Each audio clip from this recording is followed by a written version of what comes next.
lady nerds and gentle dorks. Let's talk about what I think is arguably one of the biggest results of the light of independent distribution, and that's the notion of the bundle, or the humble bundle, or the humble indie bundle, as I'm very obviously alluding to, like the biggest, like sort of starting point of that idea. Now, granted, there's probably websites that have sold that sort of stuff before, but this is like the biggest one.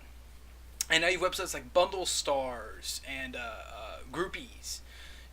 There, there's a website that I go to that just lists active bundles of games, which is interesting right out of the gate because when I first went there, I just went, okay, this bundle's ready, I'll take it. This bundle's ready, I'll take it. And very quickly I went, wait a second, why am I doing this? This notion, which I love in most cases, but in other cases has a serious impact on our consumer desire.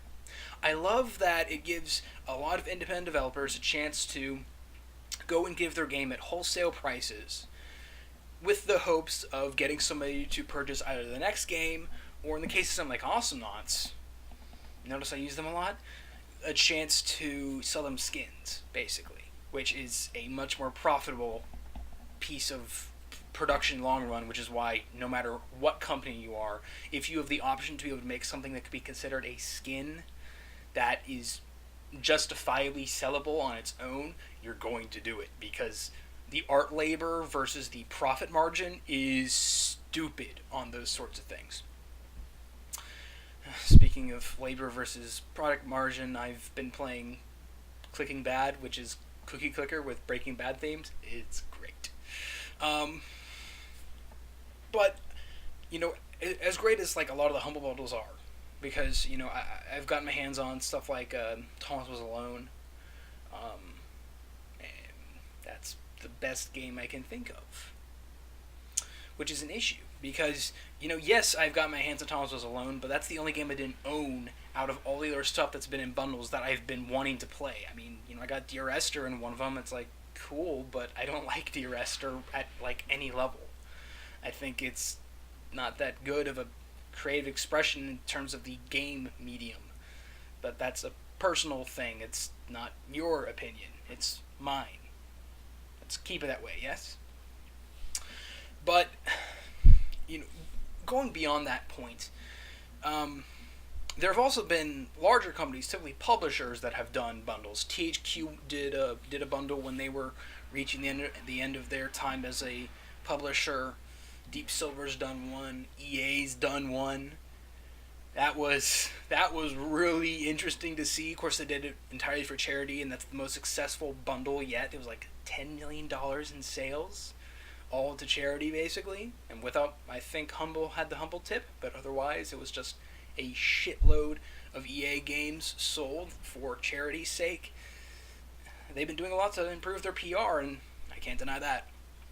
And I think the most recent, like a really big publisher, was Nordic, which then they included like Darksiders 2, which is a game I didn't have, which is good. But now there's like Focus Home Interactive, which are a lot more not so good large developer games, which is always interesting. It's just really weird to see these bundles start popping out more and more, which at a point is nice, but then it comes to a point where, are people going to think this is the only way they can distribute? Or the only point where people will purchase these games is if they're in a bundle where you're getting them wholesale on top of wholesale? I really don't hope so.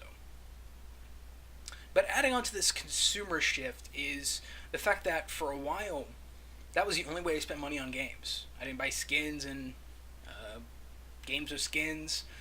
I didn't bother to I didn't bother to participate in like real sales or anything. I just bought bundles, even though I was only gonna play like maybe one of those games, maybe. Otherwise, I just bought them to buy them, and that's sort of the part of this consumer age, isn't it? I have the money, I'm just gonna buy it. Now, granted, I usually had a reason of, that one game looks interesting, so I'll play it, and that's been the case with every bundle I've purchased since. I've really very quickly shifted myself from purchasing every bundle to, I'm going to purchase the bundles that I want. And like right now, the current Humble Bundle Mobile Bundle 7 or whatever it is. And try saying that 5 times fast. Which is PC, Mac, Linux, and Android for all of the games, which is really cool to see in the first place. It's like there's nothing there. It's like, okay, I need to buy this bundle. And maybe it's because I'm a cheap bastard, but I also don't like the BTA price at the moment. Yeah, it's probably a cheap bastard. So, we need to, consider how